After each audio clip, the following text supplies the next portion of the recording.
Hello lords and ladies, Private Yorkie here back from the front. It's crazy out there, it's gonna get crazy in here too. Because we're back to Galarian. Hello Pathfinder, Wrath of the Righteous. Right, let's continue. We were given the position of Knight Commander of the 5th Crusade. Bad is it for a little start like me? Hang on, that's the wrong one. That's the private play Drakling. This is the one getting in now. There's a camp just outside Kenabres, see. We got to have a run around the camp and talk to people and stuff like that. First things first though, let's talk to this guy. The old elf smiled when he hears your footsteps. Allow me to congratulate you on your victory and on acquiring mystical powers capable of casting down the strongest demons. I got the page you're looking for from the Gay Garrison. The storyteller, did I just say the Gay Garrison? It might be. I think it was known as the Grey Garrison, but you never know. The storyteller carefully takes a page from your hands. His fingers touch the ancient letters gently examining them lightly. Following their lines, I see myself, young and energetic, able to see. Oh God, have I found the key to my past? Finally, I'll be able to find out what my own mind has been hiding from me. The elf's expression becomes withdrawn. The wrinkles on his face soften. Thank you, Yorkie. And please follow me to my story. Let us embark on this journey together. The storyteller inhales sharply a few times and begins his story. They are leaving. The people of Keonin faced the coming earthfall and admitted that they were incapable of handling this disaster. Proud rulers, artful crafters, brave warriors, wise mages and skilled healers. All of them hurry to the gate to Soberian, looking around fearfully. A clean, safe world is waiting for them there. My people decided not to fight for Galarian. I am ashamed, and I'm sorry for them. Their hearts wavered in the face of catastrophe. But my will is strong. I am staying. My kinfolk are looking at me angrily. How dare I diminish their decision with my recklessness? My choice makes them cowards, traitors to their own home. One of them, my former mentor, looks at me bitterly. He hands me a neat notebook with a tree bark cover. In case you change your mind, with a heavy sigh, he returns to the line of those departing. Forgive me, brothers and sisters. I watch the gates of Severian's stone close, separating me from them. It's time for me to go too. I open my master's notebook. These are his notes about travelling between worlds, in case you change your mind. He hopes the burden I shouldered voluntarily will be too much. I will lose heart and find my way to Severian. That will never happen. My mouth is set stubbornly. I take my master's notebook to pieces. I use my false pride as a shield against my fear of what is to come. Your mentor is a mage, and you must be one too, right? Yes, I am an archmage, and this title is well deserved.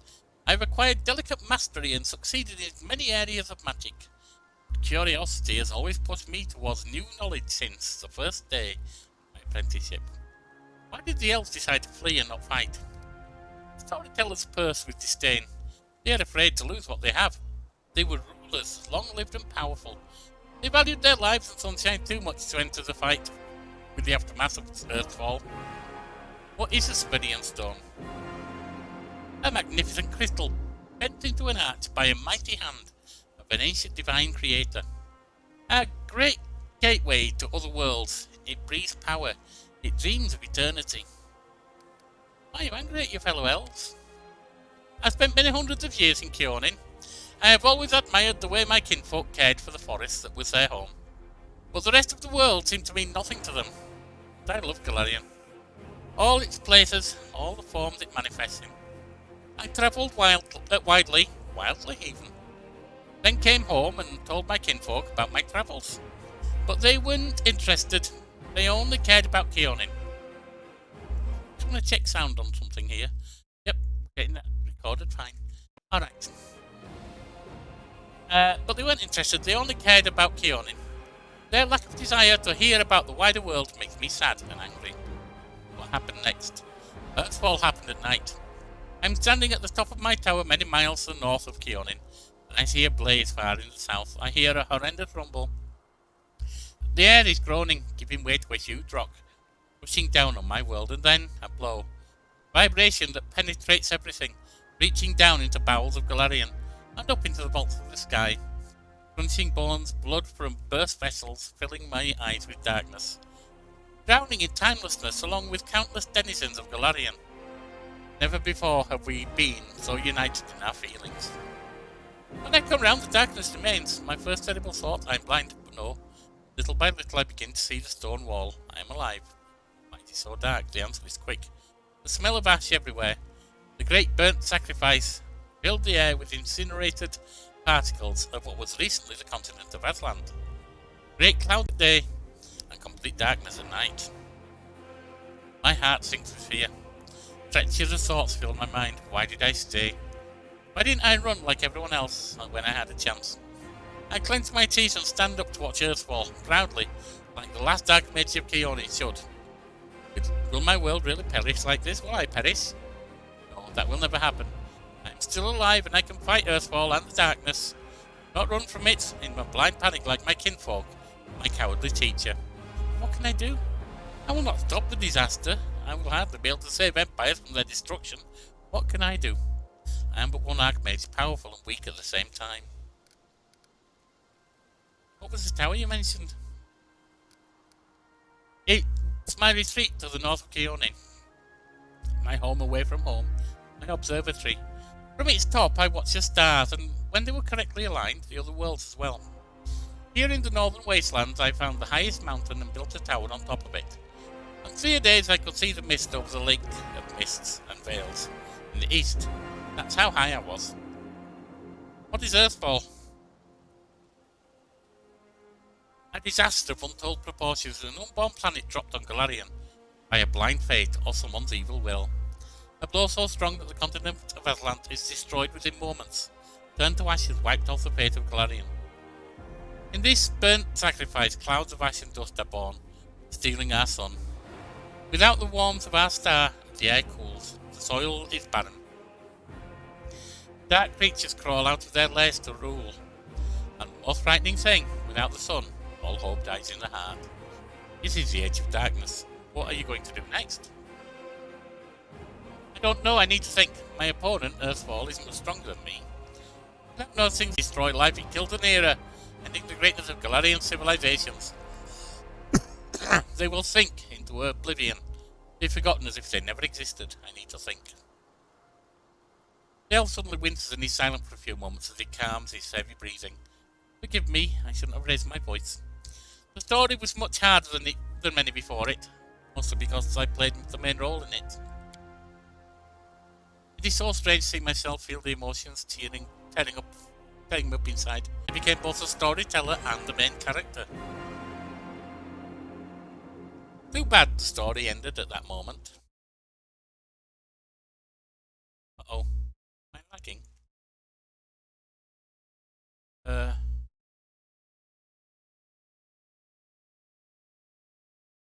I am, you know. Hang on. I might be back.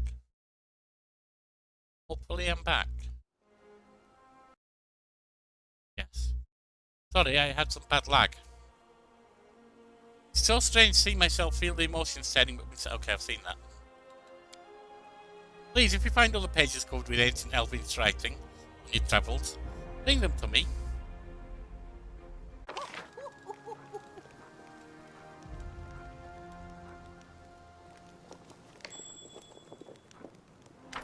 Gaze. Well-dressed old dwarf is lecturing a motley company, taking a ladle at them belligerently. Noticing you, she flings up her hands. Good day, good afternoon, your commanding us. Do you remember us? We're the crew from the next door theatre company. This must be Lamkin. The one you saved in Kenabres, back when you weren't commanding us yet. As you can see, we've got so we all have to take side jobs, but we don't stop what we're doing. We're going to put on a play about your legendary feats. Of course, the crowd scenes are difficult. We can't find the people to play the hordes of demons. We decided against using a ritual to summon real demons. That's good. Luckily, we have Master Ken, and he's invented a way to solve this problem using sound. We caught a pig and some piglets who ran away from a burned out village. The glum and husky half-orc humbles. They put the piglets in a box and scare them a little, and the sound they make is just like an approaching demon horde. Seems a bit mean, but okay. But the most important question is, of course, choosing the lead actor who will play the great Knight Commander. He had right Barney over it, breaking a number of lances as well as a shovel, a rolling pin, and a set of back fractures. But we just couldn't decide no matter what. Maybe you can help us. We have two candidates that are more suited to the role. One will have the honour of conveying... Is this sweet half-elf the candidate for my role? Of course, Lily is most impressed with you and wants the role very, very much. Differences in opinions don't matter. He's a wonderful dancer, which would allow us to introduce elements of ballet into the play with the Cyclops actor. He's completely tame, believe me. He has a few issues with articulation, but what a powerful physique. We'll make him a knight onward, and we'll... Oh, my heart burns with courage. Lambkin can definitely handle the script. Alright, I've made my decision already. See, it's a tradition in theatre, going way back, that men play women, so why not have the woman play the man? Played by Lily the dancer. Wonderful. Sorry we took you away from your important things, heroes and commanders too. We're off to rehearsal. I mean, first we'll wash some pots. Then we're off to rehearsal. Let's go, you lazy lumps. Don't embarrass old grandma now. Right, back on the road. Off we go. Well, on the road. Off up here.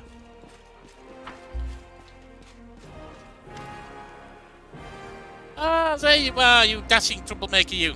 Darren flashes you a self-satisfied smile. Our short acquaintance is coming to an end. Very soon you will depart on your crusade, where you will scrape by on horrible rations, struggle vainly to fall asleep amid snoring soldiers, be rudely awoken by freezing cold, and have to look upon the dour faces of self-righteous prigs, before you finally perish in the maw of some demon. A journey ahead of me too. I've just rented a sailboat in the south. I've also hired an excellent chef, and a host of other entertainments. Well, each their own, I suppose. Darren pauses, then suddenly adds in a more serious voice. You know, I am genuinely sad to see you go. If it sounds like mockery, forgive me, I cannot switch off my venom gland on a whim, you see. But you intrigue me. If only we could have spent a little more time together. But of course, Darren grimaces. Not under these circumstances. Let the Crusaders and the demons have at each other. With any luck, they'll take this entire sanctimonious spectacle down with them. You know, I'd like it if you stayed. You intrigue me too. You're a sarcastic bugger and I like that. Darren's eyes light up a little. He's obviously pleased by your attention, yet he answers in his typical mocking tone. Alas, life is full of disappointments. I must reject your offer. And we're lagging again. Oh dear. Lagging a lot. Just connection I'm on here. 5G connection.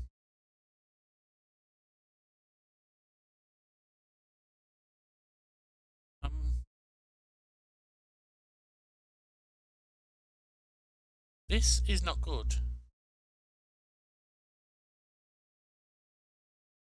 It seems to be okay, I think. Oh. Sorry, we're having some internet connectivity difficulty here. In any case, I intend to wait until the army departs. We're lagging. Like we've dropped almost.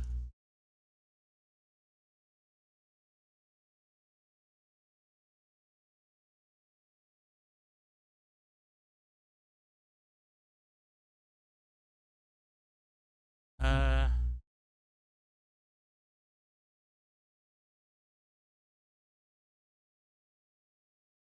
we're back. Okay. Forgive me for if this is a choppy one. In any case, I intend to wait until the army departs. I do love a good send-off. Especially when I see some I who is staying and someone else who's heading off to meet a dreary and hopeless end. Sometimes it does one good to ruminate on the unfairness of life. Well then, farewell, Commander. I assume I shall be your most precious memory in this most disgusting and exhausting road, to the pointless slaughter of battle. But if not the most precious memory, then at least one of the most stirring. Darren smokes before instantly losing all interest in you, or at least it pretends to. on the track again.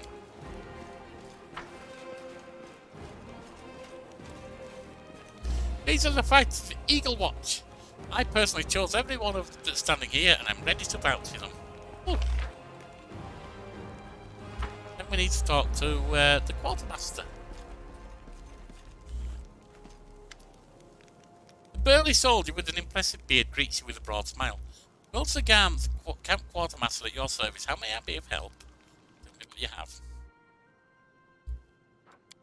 Get rid of junk. Start with. Don't need that. What's that one? That. Keep that for now. I know I'm going to give that to that.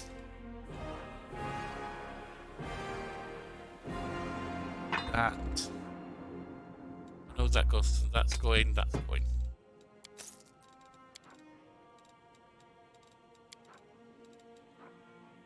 Agile fist. Not at the moment. Mulchief. Might as well start getting magic daggers. Tell me what you have. Get rid of that little dagger. Right, now then. Your supply would do any wine shop proud. As a crusade, they'll need this much alcohol. Wilson smiles shyly. Don't think I'm trying to encourage drunkenness among our crusaders. It's all in good fun, a way to blow off some steam. When soldiers can gather by the fire and raise a cup to honour both the living and the dead, it reminds them that life goes on. But those who drink to excess or the detriment of their duties won't get a drop from me. There is no sight more depressing than a drunkard. Tell me about yourself. Quartermaster looks away sheepishly. There isn't much to tell, really. I was born in Kenabres in a humble family. I got an education, taught myself to read and write. Got drafted into the army, spent 3 years as a shield bearer in the first line. I left after I did my time and joined the Stonemasons Guild. Then moved on to the shipwrights and rose to a crew chief. Sailed to Ayabaria twice and returned with goods. Made some money, built a house, but haven't started a family yet. I think I will after we're done with this war. But a few years ago, something started gnawing at me. I got this feeling like I needed to go home. That there was a storm headed for my native city. And when there's trouble in Mendev, there's only one thing to do. You go to the recruiter, sign up for the army. And so I did. At first they wanted to make me an infantry sergeant.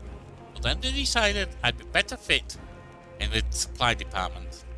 I can take care of army property, and I'm pretty handy around the warehouse. Not to mention, I know how to manage a band of helpers. And so that's how I became quartermaster. Wilson gives you a shy smile and shrugs as if this is wholly unremarkable. What are the duties at camp? A little bit of everything. What's an officer to a soldier? A strict father. So what does this make the quartermaster like myself? Something like their mum, that's what. I make sure the lads have everything they need to defeat the enemy and come back from battle in one piece. Wilson starts ticking off his fingers. That means food, firewood, medicines, tents, mended clothes, fixed weapons. The horses have got to be fed and watered. The camp's got to be fortified by the evening and broken up by the morning. I make sure wages are paid on time and the wagon wheels don't squeak. Then there are reports. Gods, until you asked, I never realised how many duties I had. What do the soldiers think of their new commander? They mostly tell tales of your unusual power, but they don't shy away from talking about you as a person too. Soldiers are always like that. If Iomade herself descended from heaven, you bet they jabber about how she grips her sword and how good she looks in her armour.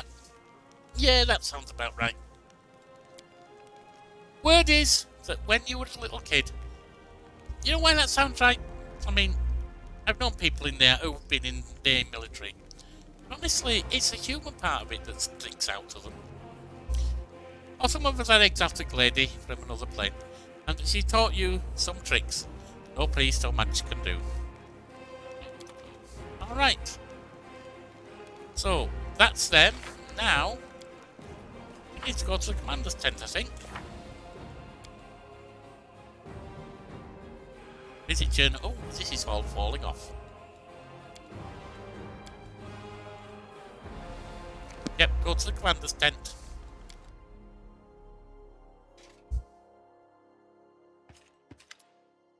The Queen greets you with a stare. She has dropped the pompous air which she just announced the Fifth Crusade. The face of the ruler of Mendev appears calm and thoughtful. She has made a move and now awaits her opponent's reply. Commander, I'm satisfied with the troop review, but I do not expect they will be sufficient for the task. You will have to prove yourself a shrewd leader and hire the necessary troops with the provided funds. Yep. I have chosen a target for your campaign, and that target is Dresden, our lost outpost within the World Wound. The Sword of Valor was kept there, a banner that was once carried by Iomade herself. Our greatest relic was lost when the city fell. I should make one thing clear from the start. The Sword of Valor is no mere symbol, but a powerful weapon against demons. The holiness of the banner weakens them and robs them of one of their most dangerous abilities, teleportation. A forced march to Dresden awaits you. Sword of Valor is kept somewhere within the Citadel. The demons probably think it's a hunting trophy. Its recovery is just as important as retaking the city itself. I hope the task is clear. I'm sending 2 specialists to help you, along with the soldiers. A historian, Nura Denduar, and a cleric, Soziel Vainik. The Queen nods to the human man and the young halfling woman standing next to her. One of the famous inquisitors of the Church of Iomade also wants to talk to you. The Honorable Leota, whom everyone calls Hawkblade. Although I heard good things about him. I do not wish to keep you, Commander. The matter I must discuss with you is extremely important, but it is not directly related to the Crusade. You no doubt wish to meet your new comrades and speak with Her Majesty. Therefore, I shall leave you now, but I ask that you seek me out in the camp at your earliest convenience. Hi! We can do that. Listen, it's amazing here. It's like I'm in a ballad. There's knights in shining armor, deadly dangers, glorious feats. We are going to show those demons. I'm so books about history. It's time I took part in it. What exactly do you think you're going to do, Nora? I'm glad to help our cause, Commander. If you have some time later, I'd like to speak with you further. Yeah, we can do that too. You'll have plenty of time to talk. You're the Knight Commander's people now, his trusted advisors and companions. Now then, will you please leave us? Irabeth, you can go too. When we made the Defender's Heart, I never imagined you'd make me the commander of the new Crusade. Some actions may be deemed bold, or even extreme. And beyond those, there are some you might call the Queen's last resort. I am not a simple monarch. I am at war with the Abyss, a war which has lasted over 100 years. I cannot allow myself the luxury of caution. In you, I see a chance, and I am willing to stake everything on it. However, you cannot blame me for putting you in charge of the Crusade. I only formalized what had already happened in the hearts and minds of many. People spoke of the power that descended upon you and helped you save the wardstones from corruption and total destruction. Word of this feat quickly spread far beyond the borders of Mendev. There was no other person who could better fit the role of Knight Commander of the Fifth Crusade. Fair enough. I have some questions about my mission to retake Dresden. Of course. I shall answer. How did the demons manage to conquer it in the first place? That's a good question. Its walls were built by dwarf craftsmen, and the power of the Sword of Valor protected the city. Alas, where raging hordes failed, a single lying tongue was all they needed to succeed. The demoness Minago convinced a young and ambitious crusader named Staunton Vane that the banner belonged on the battlefield. He went on a daring and unapproved raid, and the banner ended up in the enemy's hands. The city fell soon after. Ever since then, for 7 decades, it has served as a citadel for the forces of the Abyss. Staunton Vane, I saw him with the Great Garrison. They defected to the demon side. Oh, really? I wasn't informed of this. After Dresden fell because of Staunton, he was nearly sentenced to death. He deserved it. In wartime, men are hanged for far less. But you have no idea what a terrible sight it is. A raging crowd of crusaders baying for blood. Never have my fighters looked so much like the demons we are fighting. I commuted Staunton's sentence and stripped him of his rank. Not just for him, but for my army and my country. We are not Hell Knights. We do not maintain discipline with public executions. Yeah, but leaving him here didn't really work out too good. You should have exiled him, let him go wherever he wanted. That way would have either changed his life for the better, or realised he had no one to blame but himself. Perhaps exile would have been a more merciful sentence than decades of service among those who despised him. I was hoping he might atone for his guilt with a heroic act, but he likely decided that atonement was impossible, and he might as well give himself over to evil. I'm not going to ask why we're different, because I'm in charge. What about long-term goals? Do you know how to get rid of the world wound forever? Now you are talking like a real knight commander. However, answering your question is not easy. To win this war, we must bar the demon's way. There are a few planar rifts leading to the abyss across the territory we call the world wound. The best specialists we could find have tried to close them on separate occasions, with no success, as you may have guessed. The world wound is more than just a chain of portals to the abyss. We do not understand its nature yet. The methods of rift closure known to magical science simply do not work here. However, we have a hypothesis, and a rather well-grounded one, that we must begin at the source of the problem, the place where the world wound was opened.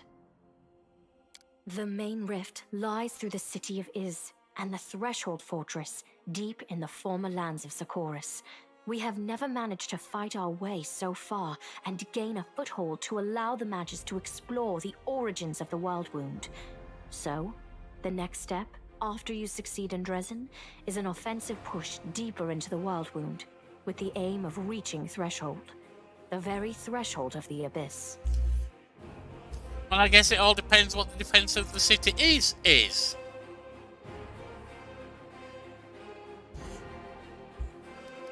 What forces are at my disposal? Everyone we saw today at the parade. First among them, the Eagle Watch, who remain a powerful force thanks to Irabeth's resourcefulness.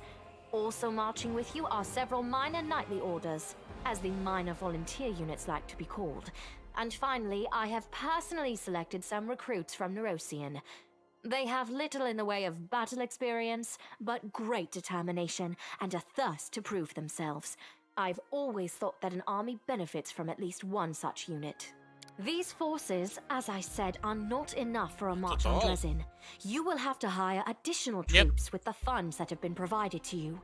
But for a brave commander, and I hope you are one, that is just the beginning.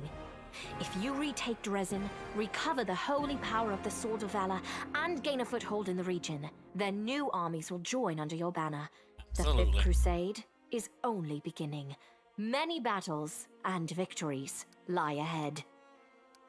No more questions on that.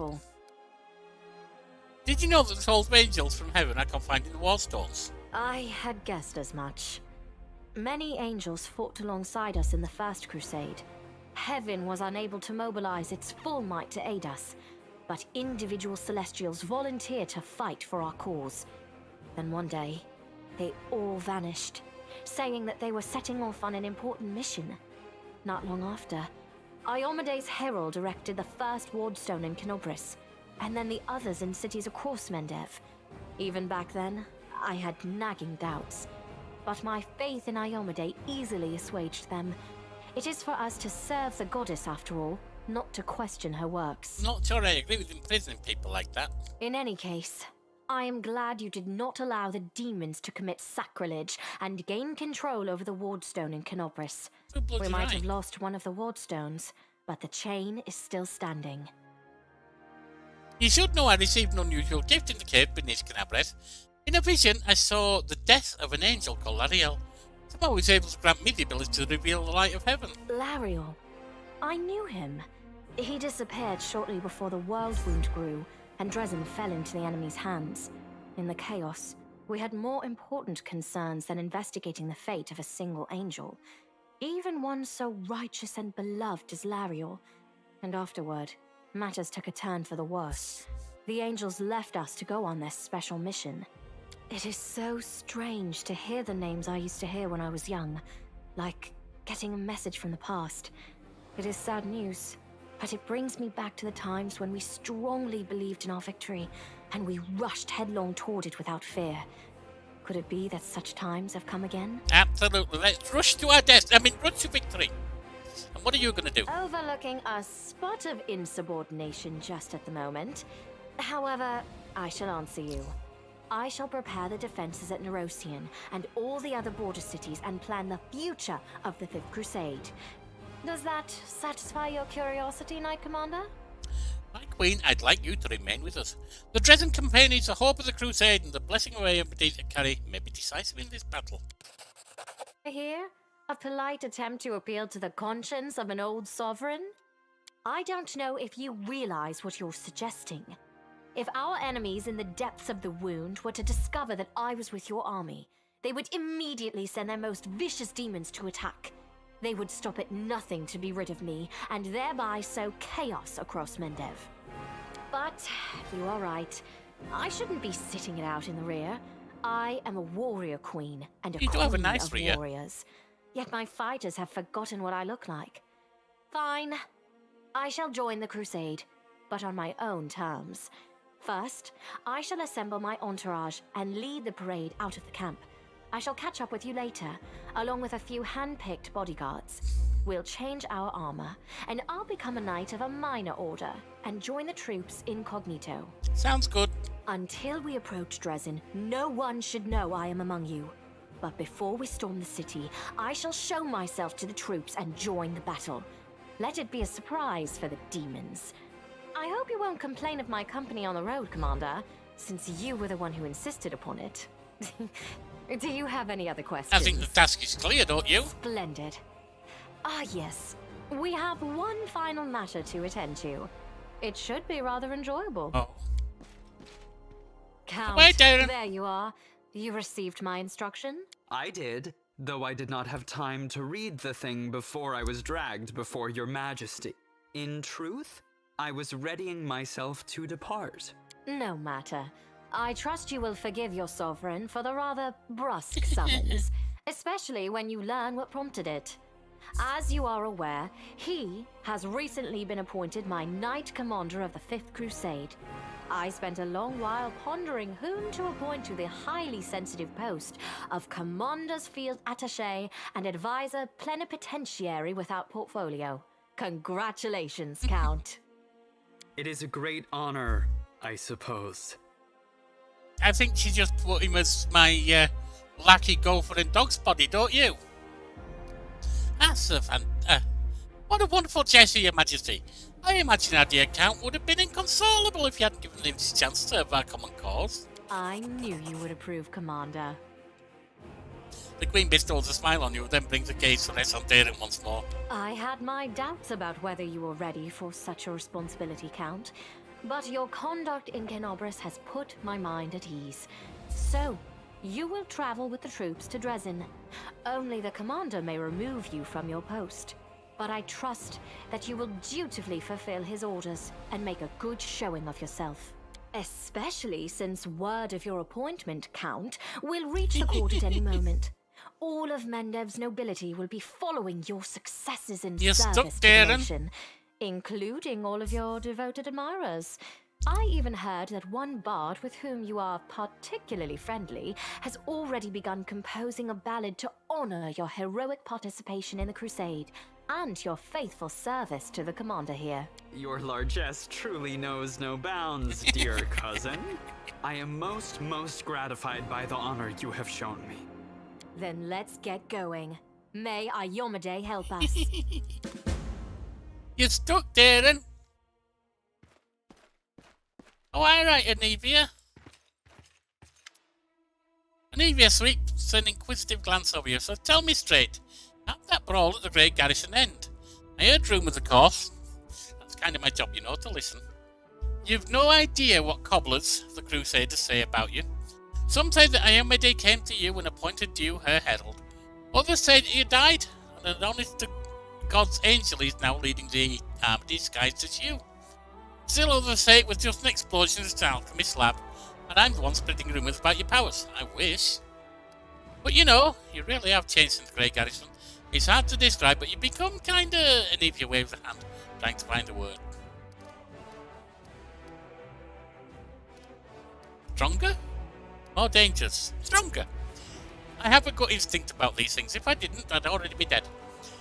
You're dangerous, Commander, and by Desna, I hope you'll be dangerous to our enemies and not to us. Or yourself. Tell me about yourself. No, I don't think I need your story, to be honest. Well, off we go. We've got your story from your wife, Kenabres.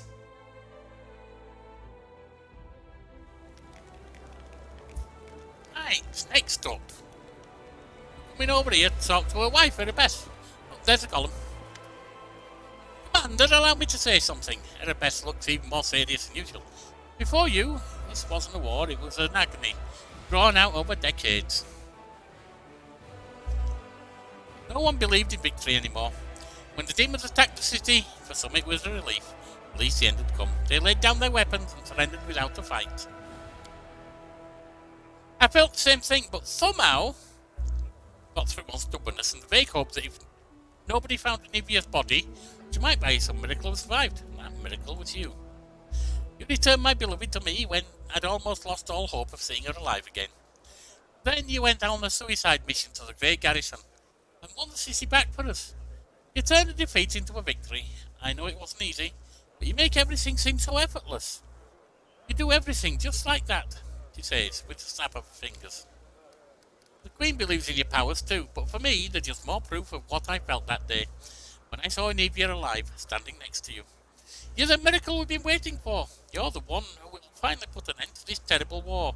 In spite of everything, deliver us the victory we are so desperately needing. With that, and with you, I'm sure this crusade will achieve what the others could not. I found this scabbard with your family name on it in the Great Garrison. And the best looks down. This scabbard held the solemn hour, my family sword. My father once fought with it, and I took it when I left home to become a paladin. Alas, it was not stolen. I parted with the heirloom willingly to help someone dear to me.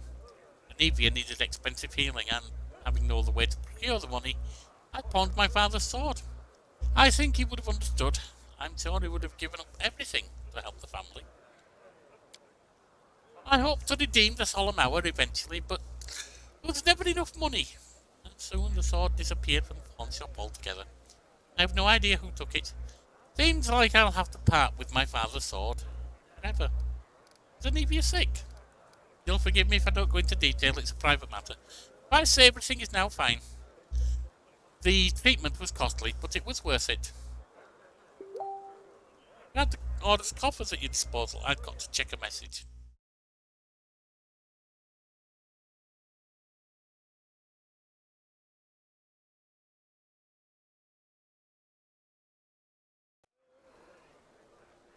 Give me like 5 minutes. I need to check an email. I am so sorry about this, and I will be right back. But I do need to check an email rather quickly.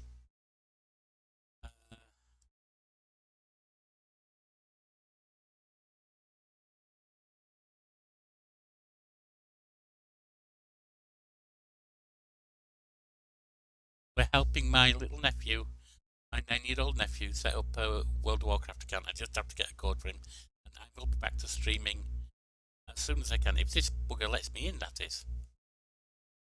Come on. There we are.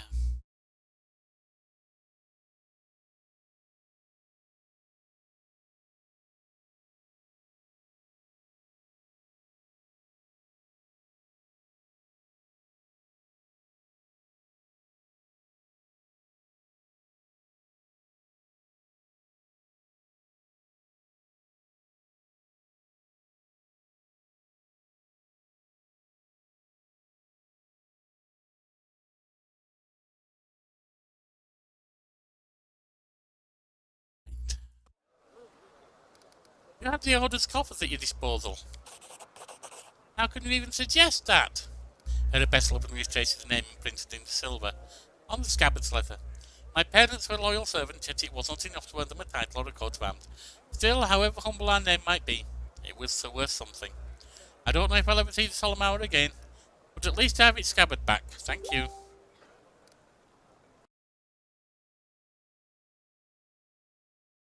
Oh, it's not an email, it's a text message.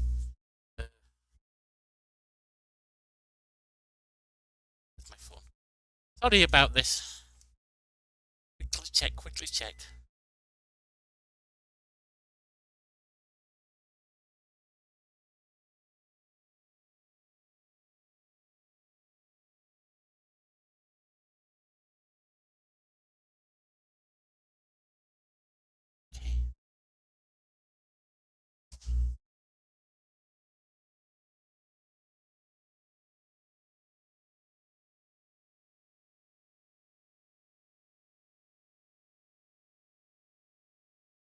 Alright, that's done.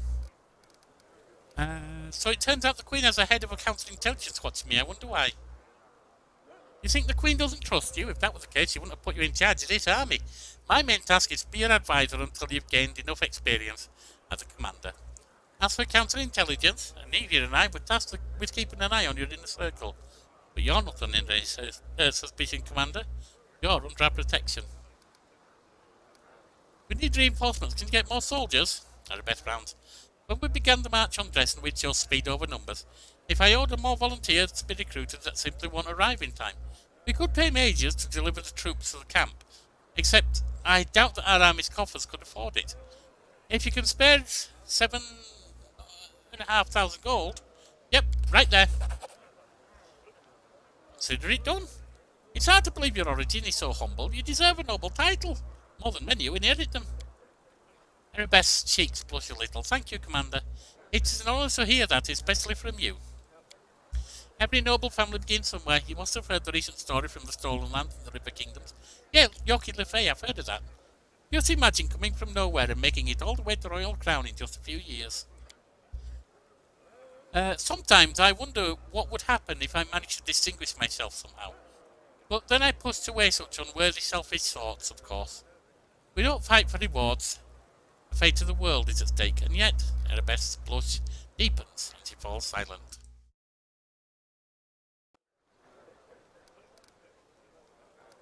I have to go. Goodbye. Alright. Now we got to go talk to Leota, who I believe is over here, isn't he? So let's have a look. That's him.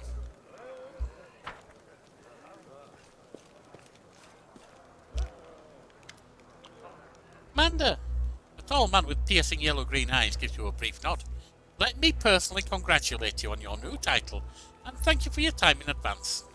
I am Leota Hawkblade, an Inquisitor of the Church of Iomedae, bringer of light. I require your assistance in a certain delicate matter involving one of your companions, young Count Darren Ironday. What brings you here? I ask you to assist the Church of Iomedae in an investigation of the most utmost importance. I understand that the leader of the crusade has plenty of other matters to attend to, but please allow me to tell you the details. I will explain why I'm calling upon you. The Inquisitor's open face instantly revealed his feelings. He frowned and looked through you, lost in thought for a moment. I suppose you have already heard about Count Erenday's story. Oh yes. I refer to the tragedy at Heaven's Estate. Yes, I have. You're going to investigate again, haven't you? Yes, I am. I have several reasons to doubt the widely shared account of what exactly happened at the estate, and how it happened. You see, Commander, I was among those sent to investigate the estate after the incident. I saw everything with my own eyes, and I still remember it clearly, even though it feels like it happened a long lifetime ago. Heaven's Edge was a unique place that still carried the spirit of old Mendev. Mendev before the world wound, and yet on that day it turned into a labyrinthine house of horrors. Like something only seen in our nightmares. Apologies for digression. I wanted to tell you about my suspicions. Everything about the incident seemed odd. Why was the only person left alive a young boy with newfound talent for divine magic? Why did nobody send to Kenabres for help, even through the agony that spanned many hours? We found the demons dead with their heads cut off. And we got into the estate. How were they defeated? How did the deceased kill even the paladins present at the estate, who were said to be immune to any disease? If the demons had found a way to penetrate the Holy Warrior's defences, why has this never been repeated since the tragedy at Heaven's Edge? You are the only person who can help me here, Commander, because the only living witness of those events is currently serving in your army. Your army's route will take you very near the site of the tragedy. Heaven's Edge has been abandoned and sealed with potent magic throughout all these years, and only the Count has the power to break the seal. He is unlikely to invite an Inquisitor inside, and in any case he won't like me sniffing around his family seat. But if you, as his commander, express your wish with the estate, you will be obliged to fulfill it, and I will simply follow you as one of your attendants. There are 100 ways, 1,000 paths, and a million loopholes in human lives that the force of evil can use to uncover the truth. You've already been there several times. What do you expect to find now? I was young and inexperienced Inquisitor when I first visited Heaven's Edge 10 years ago. My skills have improved significantly since then, and I have paid dearly for that. Leota makes a vague gesture, pointing at his scars. My arsenal includes many spells and techniques dedicated to gathering information about people and events. Almost all of them require me to be physically present in the place where the event in question happened. That is why I must return to Heaven's Edge. Why can't you just search the estate yourself without involvement? Well, he said he needs daring to open it. He's questioned him himself. Well, he's investigating himself, so I assume he's questioned him. So you suspect he's hiding something? That he's to blame for the tragedy? I deliberately refuse to entertain any theories or suspicions, so it doesn't affect my investigation. There is a saying among my colleagues that suspicion is the mother of prejudice, and prejudice married to failure. I can only tell you that Count Arenday was suffering from demonic possession, the most common malaise in our country this time. Prelate Holron himself examined the boy right after the tragedy, and he didn't sense anything awry with him. Fine, I'll help you. What do you need me to do? Leota bows his head to you with exceptional reverence. Thank you, Commander. Now I ask you to speak to the Count and tell him that you wish to see Heaven's Edge. Please do not inform me of my presence right away. I will join your escort when it's time to travel to the estate. When we are there, I will also require your help during the investigation. You will have to follow me, observing my actions as an independent witness. If you have any other questions, please feel free to ask me. I will remain here for a while. Are you one of Holron's insane followers? Leota's face freezes for a moment. Yes, of course. Yeah, what's your opinion of what he's done? Leota is silent for a while. Usually people reveal such things about themselves only to their confessor, not some curious stranger. Still, I did ask for your help, and that imposed certain obligations on me. Let me put it like this. I spent enough years by Prelate Holron's side to learn how to keep him from going over the line. The Prelate is an extraordinary man, but he has fallen prey to his own paranoia, fundamental sense of responsibility, which has gradually eroded his razor-sharp mind. He has witnessed so much hideous darkness that he now sees it in every shadow. Yes, his strength was, and still is, a shield for all people of Mendev. That is my opinion. His comrades and advisors are necessary to prevent him from making unforgivable mistakes. Oh, he's been making them alright. Where were you during the attack on Kenabres? I was on the hunt, a very successful one, but this is how often happens in life. This minor success was a mere harbinger of a larger failure. If I hadn't been so far away from Kenabres on the day of the attack, I might have been able to help my comrades and prevent a number of deaths. Thanks for your answer. Not an easy topic for me, I prefer not to discuss this again. Alright, I think we're done there. Got everything we need. Now this is Sorziel. Hello again. I'm very pleased to meet you. Thank you for taking the time to talk to me. Of course, Sorziel. It's a pity I wasn't there at the Grey Garrison to witness your feats of strength with my own eyes. The Flash, however, could be seen miles and miles away. Some people were frightened of it, thinking that the demons had blown up the remains of the keep. I, for one, knew immediately that it was a good sign. The light above the city showed us that there was still hope. And who are you? And how could you possibly be of use to my army? My name is Sorziel Vanek. I am a cleric of Shaylin, the Eternal Rose and the Goddess of Beauty. Yes, I know that many people would consider me useless in a war. This is not a usual war, though. Just consider our enemy. The Abyss and his demons are the very embodiment of everything evil and ugly in the world. Perhaps a disciple of kindness and beauty might come in handy. I suppose. I have no doubt that we will win this war, Commander. We just have to. It is our destiny. My role is to help you, and all those standing by your side in this struggle, to survive and flourish. Everyone deserves the chance to find peace and happiness in the world that they are defending so selflessly. What are you painting? The cleric's eyes linger mournfully on the canvas. The unfinished painting depicts a temple crowned with a rainbow-tailed bird, symbol of Shelley. 5 people dressed in robes stand before the temple, men and women, young and old. They all gaze back at you with radiant happiness and joy in their serene eyes. My brothers and sisters in faith. They sent me for help and then... they saved my life, Commander. If the Prioress hadn't ordered me to escape the city and seek help, I would have died right along with them. Instead, I met Queen Galfrey on my way to Nerosian, and hurriedly returned to Kenabres, only to find my friends dead on the steps of our desecrated temple. Well, that really well sucks. I want to draw them the way they live on in my memory. Wise, beautiful, and loyal to their goddess and their city to the very end. Yeah, this way you have to treasure every moment you spend with the ones you love. Today you're together, but who knows what tomorrow may bring. You're right. I took their company for granted and never even imagined that they might just disappear in the blink of an eye. So many words left unspoken. Now it's my duty to make sure my friends and tutors did not die in vain. I will honor their sacrifice by making this world a bit more beautiful and kind. What made an artist enlist in the army? Perhaps I am a true artist, or simply an amateur who defaces canvases in my spare time. My goddess is a patron of art, so painting is part of my prayer, and I put all my heart into my pieces. But I am a cleric above all else, so I must also tend to others. I went to war because here's where I'm most needed. Sure, I could be painting idyllic landscapes and offering empty prayers to my goddess, but that won't stop people from dying. My goddess has no tolerance for false piety. Good.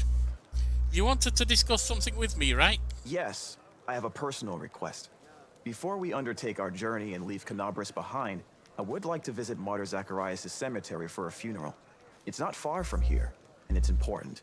I would like to pay my respects to my friends from the Temple of Shaylin who died defending the city. Also, if it's not too much trouble, I would like you to come with me to honor their memory. Their friends and family will be at the funeral, and perhaps the commander's personal presence will bring them comfort. Sounds good. I know that you are burdened by many cares right now, Well, that's a so good I one. understand if you can't find the time. But if you could, I would be sincerely grateful. Yep, that sounds good. It was nice meeting you. I have to go. You must be rather busy indeed.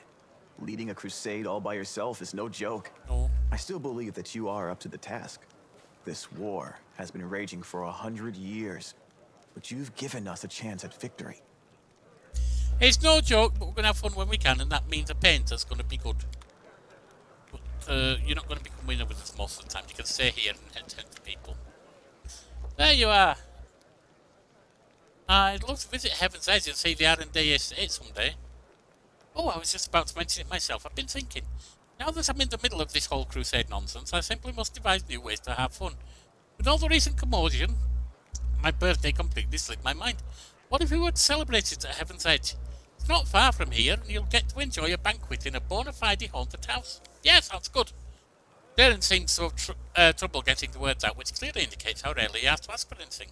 Since you're my superior, and I'm your advisor, I am obliged to ask your permission to leave for the festivities. And I want to invite you too. I'm sure the commander can free up an afternoon while the soldiers are on leave. Yeah, alright, that's a deal. Perfect. You'll have a ball. I'll make sure of it. So how do you like new role, advisor? Darren Winters, you also like poking me with that stick, don't you? Imagine it me, a crusader, if my dearest cousin hoped to teach me a lesson, she managed it perfectly. An assignment I couldn't avoid without losing face. This idiotic journey leading straight to the demon's maws. I could have been on a pleasure boat right now with the loveliest songstress in Pitax on my arms, and a bottle of the finest Kionin wine to keep us company. Incidentally, I blame you for all this, Darren lets out a sigh. Actually, I think cousin Galfrey to blame for everything that's happened to me. And I suppose some of my misdeeds could be considered my own fault. I can hardly be expected to take responsibility, can I? Certainly not. Therefore, I shall lay all the blame at your door and plot my revenge. He gives you an innocent smile. Alright, I should go. Bye. Right, and we're ready to head out. But actually, before we do... Oh, there you are. That's a useless weapon. These are not. Matching terror and dark horn. Marching Terror if you can hit people with terror. Darkhorn if you can't. And especially if you need cold iron. Right then. Here we go.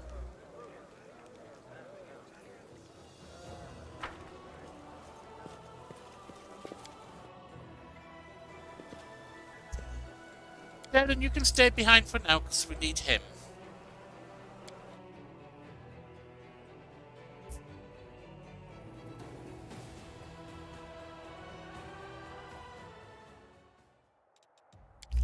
Get a mythic.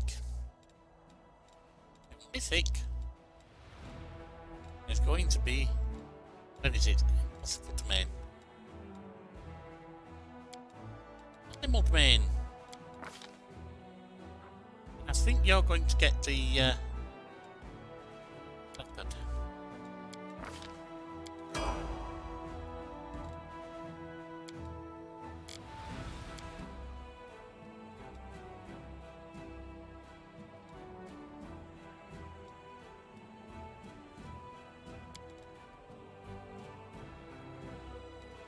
We'll make them an aggressor. Quite the opposite of you, isn't it, Social? Stealth. Ability.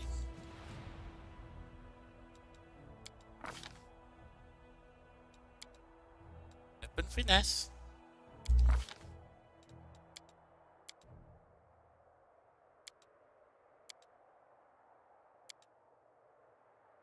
Yeah, that sounds like a name you'd give it. Tickles.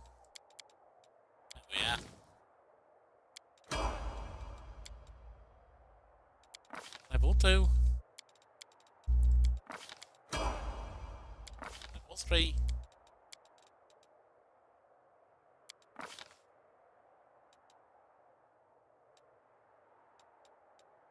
Right, because that's the one that can trip.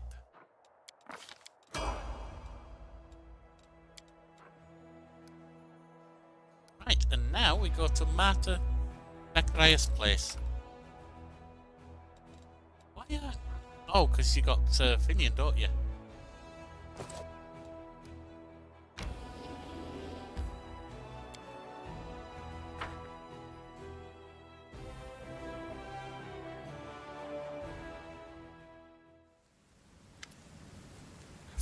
An elderly man limps towards a grave and clumsily throws a handful of soil inside. How unfair. They were all so young. They had their whole lives ahead of them. They sacrificed themselves for and an old cripple like me still lives. An elven woman with her face bathed in tears steps up to the grave. She whispers, "It's a painting. It burned like everything else in the house. There's nothing left for me to remember you by. Nothing." A young man throws a handful of soil into an open grave and stands before it for a while, lost in thought. Finally he sighs and steps back. Sorziel throws a handful of soil into a grave in front of him. He takes a breath and prepares to speak, but it seems that he cannot find the right words. The cleric wipes his tear-filled eyes, gathers his resolve and says in a gentle voice, "I wish you a warm welcome in Shellin's realm. We will win this war, I swear to you. We'll banish this ugliness and evil and make the world richer and let peace blossom on it. We'll also make sure nothing like this," he breaks in sobs mid-sentence. Oh, that's just rude, it's not chaotic. I mean, no. There's a time and a place. Dead wants to be dead, that's even worse. You fought honourably and remained steadfast in your duty until your final breath. Your deeds will not be forgotten. Noziel is too absorbed in his grief to hear you. But the other mourners aggressively raise their fists into the air, inspired by your words. Glory to the heroes of the crusade, never forget. What is that? An elven woman shrieks in terror. Uh-oh. Disrupting the atmosphere of the silent morning. Well, if you're raising the fist and yelling, it's not very silent morning, is it? A trembling hand points at something moving inside a grave. Suddenly a corpse climbs out of the ground, wafting a horrible stench from its rotting body.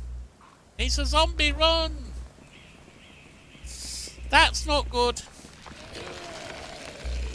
It's several zombies, actually. Oh dear, dear, dear.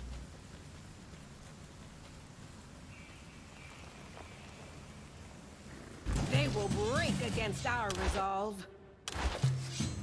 Right, you Burn! Slice! Behead! go down.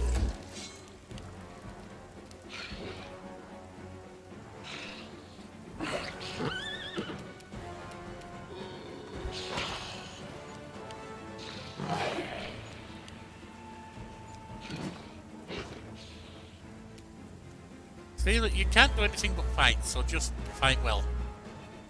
The Inheritor, guide my blade!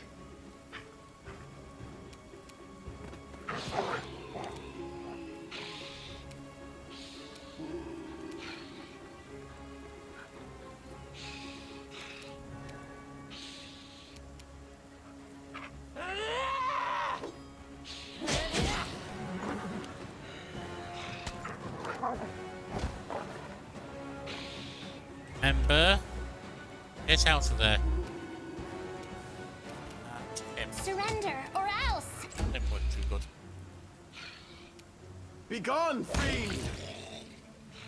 Good.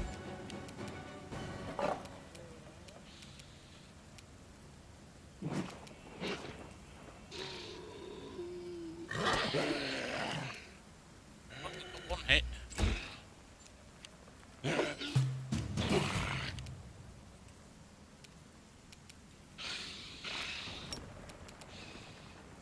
May I see your entrails, Oh, please? that was a mistake. Thankfully they missed.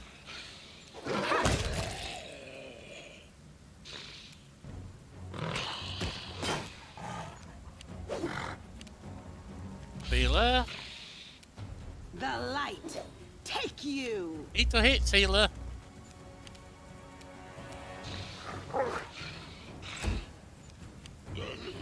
Zombie Lord coming in. Zombie Lord coming in.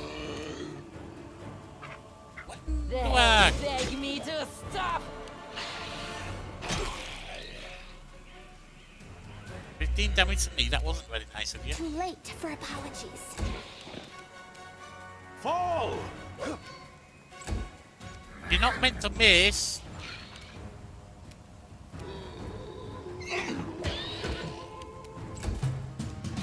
That was a mistake. Take that off.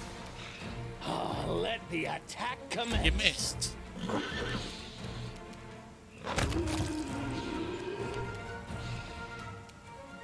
No glory without risk! It's another down.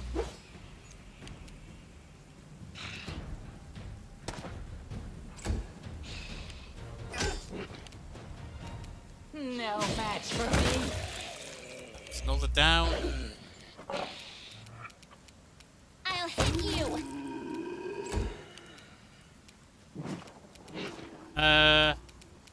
Yeah, we'll heal with potions after. I will bring down the divine wrath! Come on, you missed.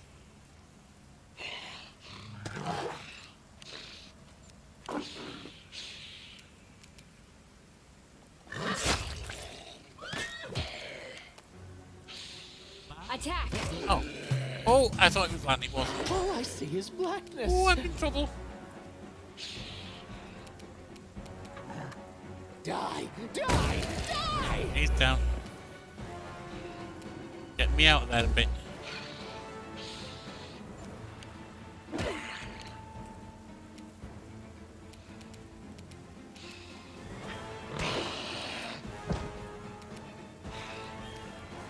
The Inheritor, guide my blade! Zombie Lord coming in.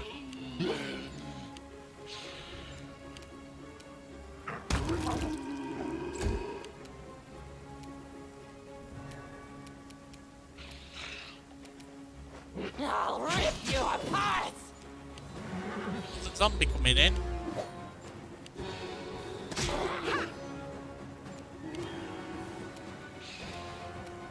You won't stop us. Eternal Rose, I call upon you! Begone, fiend!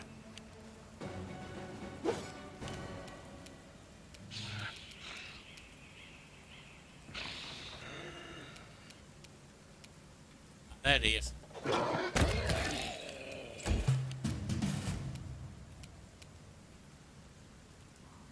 Burn! Slice! That was for 11 damage. It was good, but it wasn't enough. He's down. The light take you! No, is all of this blood mine? At the moment, Never not thought I much had longer that at this much. rate. Good, he's down. They'll beg me to stop. It's a little. Surrender or else. Right, let's use the healing.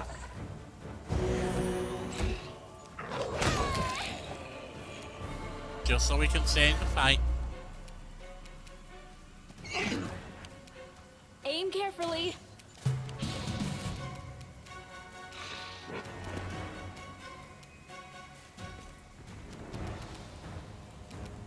Right, take that back on. May I see your entrails, please? Another one down. We've just got one left.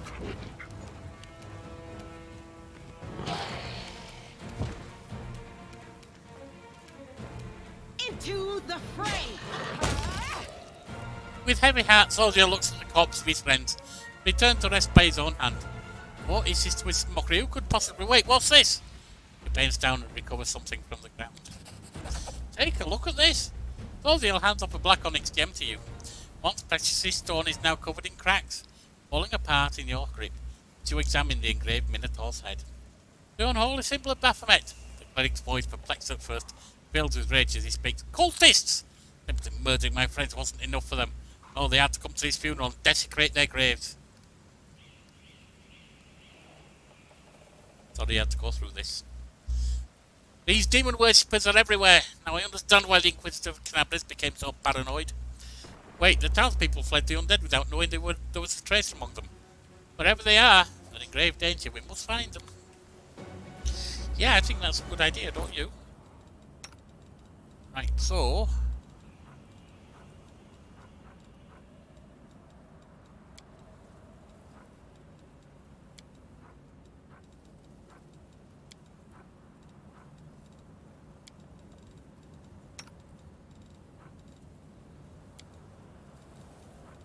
you can learn this, and this, and this, and this.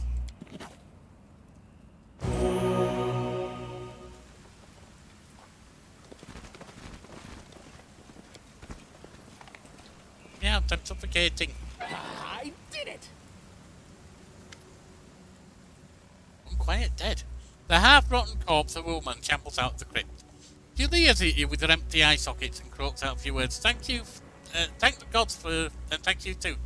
I knew this was going to happen someday. They buried me alive. You. Baroness Ninel Bullard at your service. The dead woman bobs a curtsy. Her legs barely supporting her. My estate is not too far from here. Let me assure you that all of you are always welcome there, assuming you are properly attired. I hate to break it to you, but you're actually dead. How dare you? What utter foolishness. Do I look like a corpse to you? Well, yes, pretty much. No, you forget yourself. You should be ashamed to say such things. The dead Baroness wags a finger at you in a chastising manner, but cuts herself short, staring at her own hand in horror. What? How? This simply cannot be. I shan't permit it. I think you get to not permit that. I'm afraid it's true. I am truly sorry. This graveyard was desecrated by a necromancer, and it seems that he disturbed your rest as well. The dead woman covered the face with what remained of her decayed hands. So I died! But even in death, the accursed servants of the abyss torment me. Can nothing be done? It is being done, but it was a bit late for you. Perhaps you could lay me to rest. I quite enjoyed my life in this world. Now there's no place for me here, not in this miserable form. Yeah, no problem. Thank you. Do feel free to take my burial jewellery. Those pieces are dreadfully out of fashion where I'm going anyway. There you go. She's done. We got the golden chain.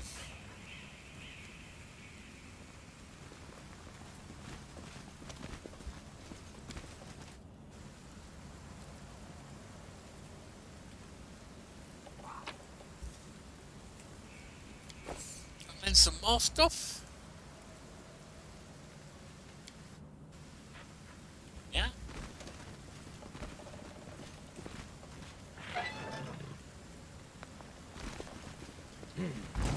This way. This one I'm okay to use. It's one-on-one, so.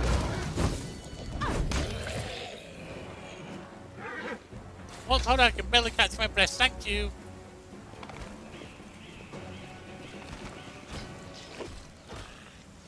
So I want you on your horse.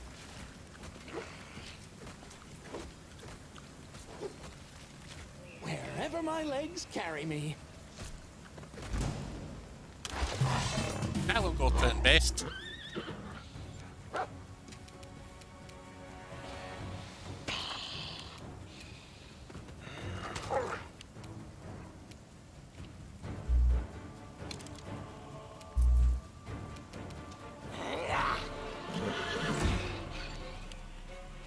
Zombies coming in. That's not good. Let the attack commence.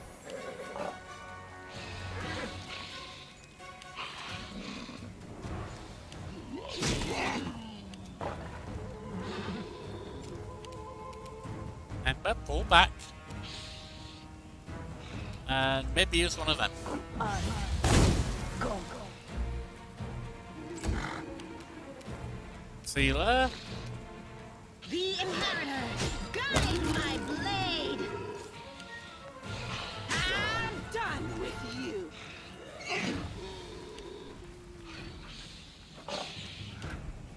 White fur.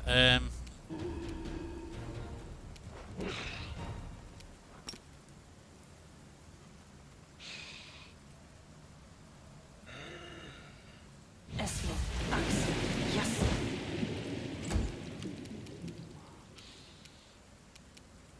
Fall. They didn't take him out of the fight. That wasn't very good.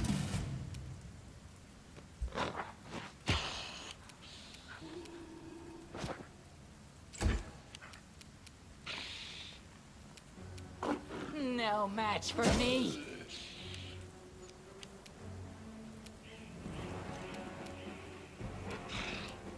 Die!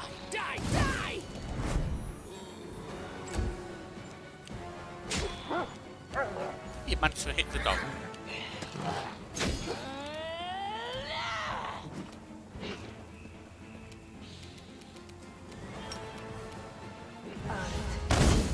Go.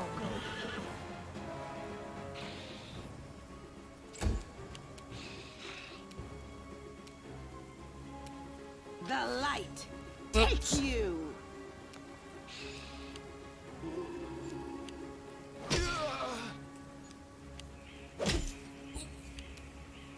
That's a bit nasty. Forwards.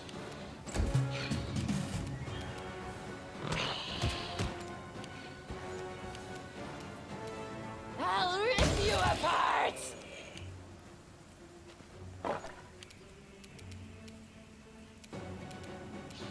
Burn. Slice. Behead. So no one out of the fight permanently.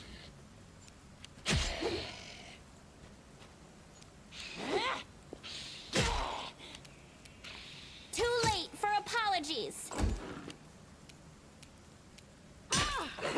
Yeah, that hurt. No glory without risk.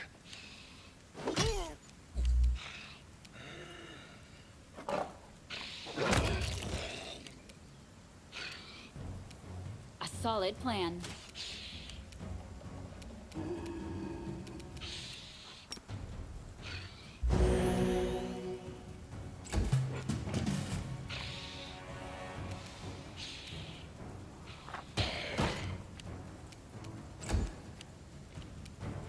Wendy. They'll beg me to stop.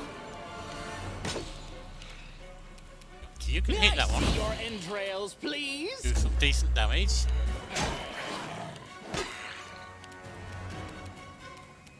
I'll hit you. No, apparently you won't. Into the fray.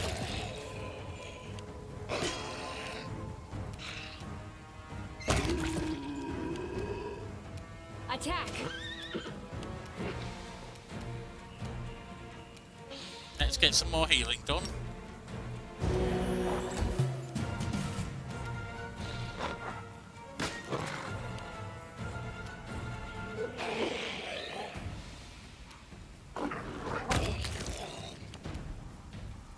leaves us just the one.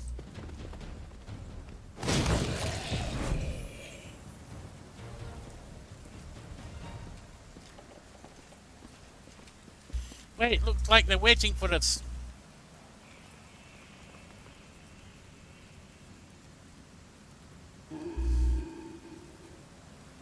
Yep, it does.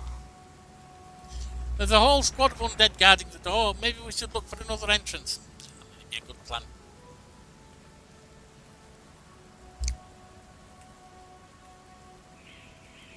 We might be able to take them, but maybe we should.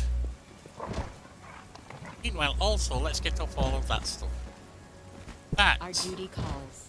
Why don't you get rid of it?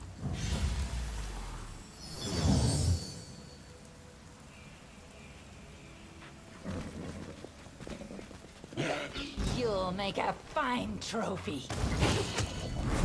No mercy for the wicked. There you are, saved your butt. More stuff. Right, let's see what we've got here. Let's see what we're working with. So the ladder or well climbing area here. Athletics, is it? I think our horse is the best athlete, isn't he?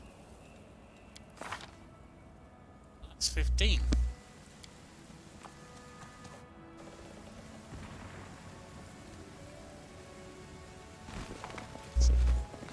We go down.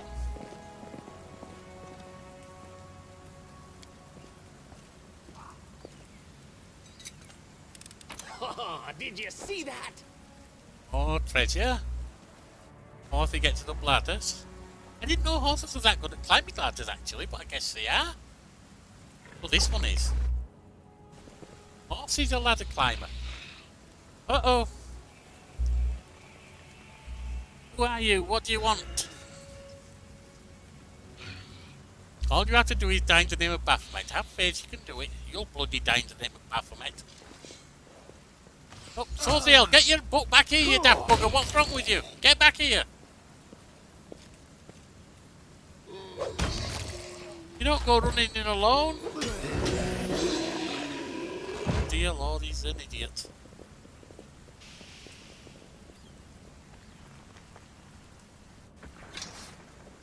We're all down here now, that's okay. This is the end of your blasphemy of magic. I won't let you harm the living or the dead. Do you think I need your permission? Hey, you bombbag, stand up and kill. Got a couple up. And he's got a whole bunch over there. That could be an issue. Alright, well, let's see what we can do here.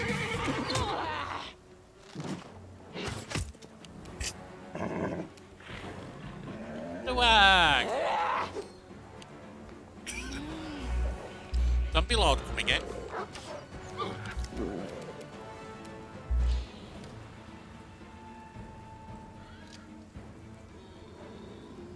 Oh, let the attack commence.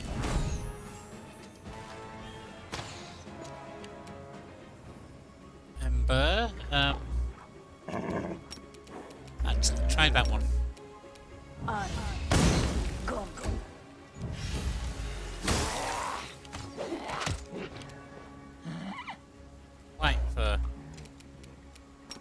why don't we try and put that over? Yes. Soziel, you can take that bugger on. The divine wrath. I don't have him on. I forgot to put him on the right blade to use. I just realised too.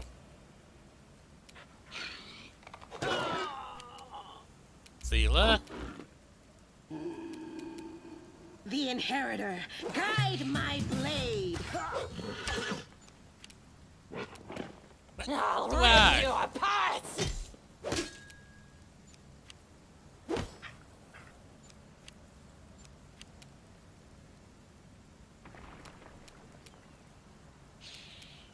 Die! Die! Die! It's Yorkie.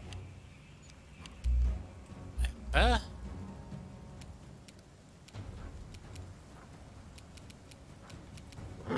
Try that one. Try on him. Go.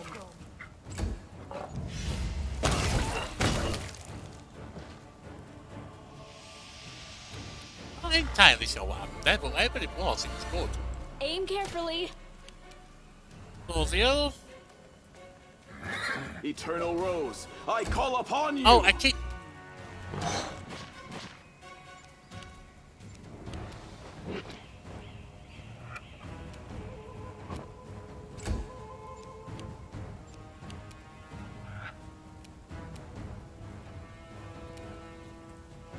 Oh, he's down. Properly down.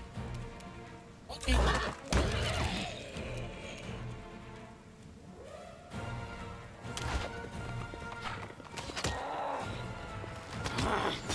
Why am I so weak?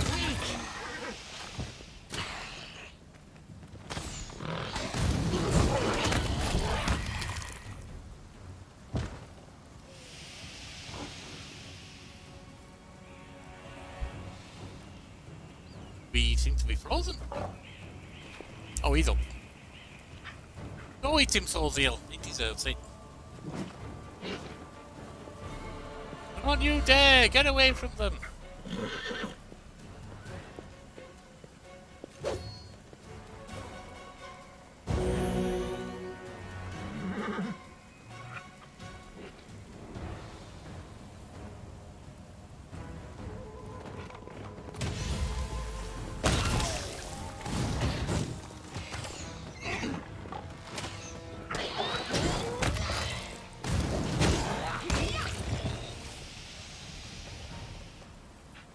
There we are. I surrender, stop, I give up, don't hit me. The young man in black robe throws up his hands in a dramatic gesture. You damned rat, how dare you! Suddenly Sodiel becomes a totally different person. The artist's delicate hands clench into fist while his voice comes out as a menacing roar. He leaps at the necromancer and breaks his nose with a swift blow. You scumbag, I remember you. You came to our temple begging for healing just a month ago. We fed you, we shared our table with you, and took you in. And you... I don't even know what I'm going to do to you. Stop it, I surrender. Your Sodiel ignores Necromancer's cries of pain, punching him right in the teeth. Necromancer spits blood but continues, fighting past the wild blows to his increasingly bruised and busted face. You're a priest of Shelling, I've surrendered you, so you have to spare my life. Your goddess demands it. Is he telling the truth? Your religion doesn't allow you to kill him. Yes, the Eternal Rose is known for her grace. She teaches to show mercy to anyone who asks for it. One thing to slay an enemy in battle, but a captive must try to save their soul. To show them the beauty of the world. Persuade them to abandon their life as the path of evil. It's difficult, but the world is better for it. I'm just repeating your own sermons back at you. Come on, Sodiel, try to make me repent my sins. Perhaps your kind words will make me abandon Baphomet's teachings, run to Shelling for redemption, and start knitting some masterpieces of my own. The cultist smirks impudently.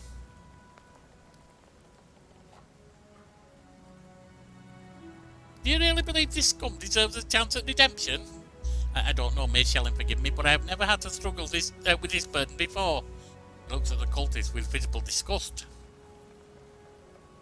I had no time to try healing the souls of villains, but I was always preoccupied with healing the bodies of those hurt by them. The cleric looks up at the sky. Forgive me, Eternal Rose, you teach us to be merciful to our enemies and love them. I am too weak, I'm afraid. Grant me absolutions from this sin, for this kind of love is beyond me. You'll sit him some more, but be careful not to kill him. Charles says nothing about kicking a few teeth in. Sodiel knocks the necromancer down to the ground. Enough, he's defeated and will disturb the dead no longer. Humbling him further is not justice, only revenge. I had absolutely no idea there was so much rage in me. It's a shame, a disgrace, but I must admit that I enjoyed beating him. Forgive me for letting you see me like this. It should never have happened. Sodiel wipes the necromancer's blood from his knuckles and steps away from him. You are the commander and he is your captive. Up to you to decide his fate. I surrender here, take everything I've got, just don't kill me. A scroll of cat's grace, that's all you got. The cultist turned out his pockets. Then I condemn him to death. He sends us all carried out immediately. No, please, listen, stay on the necromancer forever with a single well-aimed blow. Oh, the little bounty said, "May the goddess forgive him, for I will not." Looks at you. Thank you for taking this sin upon yourself. No problem, mate. Hello, Ashes. How you doing tonight? Hope you're doing well. Soziel examines the devastated graveyard, then diverts his attention to the terrified townspeople. It's alright, you're safe now. We shall bury the bodies again. This is a place of peace, and we must not leave it desecrated like this. The townsfolk are clearly terrified of even looking at the fallen undead. Soziel's soft words reassure them. As they work together, the graveyard soon regains its tranquil silence. After a prayer, Soziel bows his head before the graves of his friends for the last time. May the eternal rose grant them the peace at last. Let's be on our way. We have many more innocents to protect from the horrors of this war. Well, that bugger's dead at least. Right, let's get out of here. No, backwards. Backwards!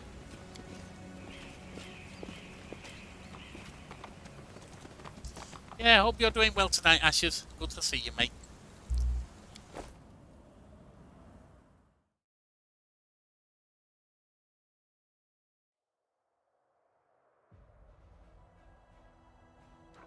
Right, off we go.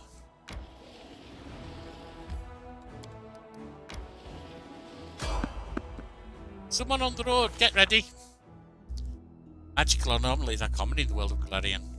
So common that the use of the word anomaly, okay, dealing with us too. Oh, I've had plenty of toothaches, are not good.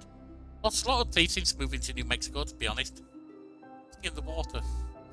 Have to have one pulled soon. Oh. I hope your dentist is better than the one here. Good luck to you, mate. Toothache is bad. Yeah. Magical anomalies are common in the world of Galarian. So common that the use of the word anomaly itself is questionable. A regular city dweller will encounter a chaotic manifestation of supernatural power at least once in their lifetime. One might naturally assume that the strange sky, the ghostly fire from the rifts in the ground, the rain of eyeballs, all that the world wound is known for, could find some purchase in the mortal mind. But even the most worldly of travellers feel uneasy at its borders. Why? Perhaps instinctively they understand that this place is not merely a magical wasteland, but a wound and ulcer through which the world itself bleeds into the abyss. The commander and his army walk up the high bank of the West Selen River, where it draws near the border of the world wound. The soldiers' feet halt unbidden. On the other bank rises a series of cliffs, too regular in shape to have been formed by wind or water. The sky hangs over their sharp edges and sickening bends. Shade of mercury on the horizon, rising to dirty rust. As it arches above the soldiers' heads, it regains its familiar hue. Soldiers whisper and grumble. Commander feels eyes upon his back. Somewhere among them, wearing simple armour and unrecognised by anyone, the Kenabres is standing and watching the new commander close. Quite standing there. So I convince her to join us. The commander gives a signal to wait and climbs to the highest point along the bank. There he decides to... The army keeps moving. Line of soldiers step warily beneath the shroud of low black clouds. It's like the world wound has reached out a finger into the land of Mendev. The gesture seems eerily harmless, but then the clouds come to life, shooting out howling tornadoes one after another. The tornadoes come from all sides, from ahead, behind, and right above the soldiers' heads. The power of the elements on one side of the scale, the soldiers facing an inspiration on the other. Plain to see which is greater. The determined army runs the gauntlet of tornadoes. The struggle lasts over half an hour, but the army's only losses are a few bags of supplies and a dozen hats whipped up into the sky. After stopping to catch their breaths, soldiers continue on. Their first encounter with a whirl wound has ended in their favour. Oh, that's David's job, not him. You are a child. You don't belong in this war. So you're an adult? War doesn't pick and choose its victims. She got you there, mate. She got you there, she has.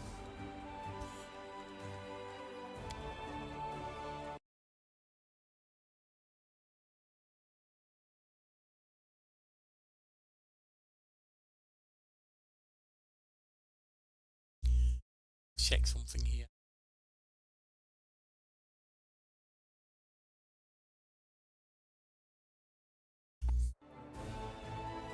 Right, the Hound Heart camp. Got Sealer with us.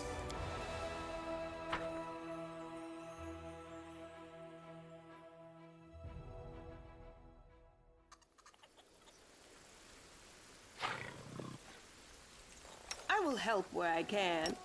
Get on your horse then.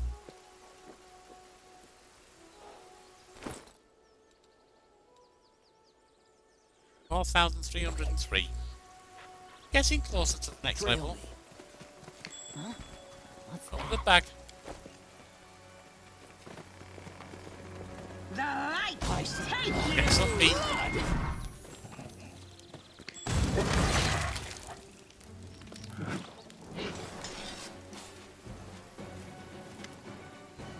Sealer, we're finally here. Ilan and Curl must be around here somewhere. And Jenna too, if they gave her permission to leave. Ah, there they are.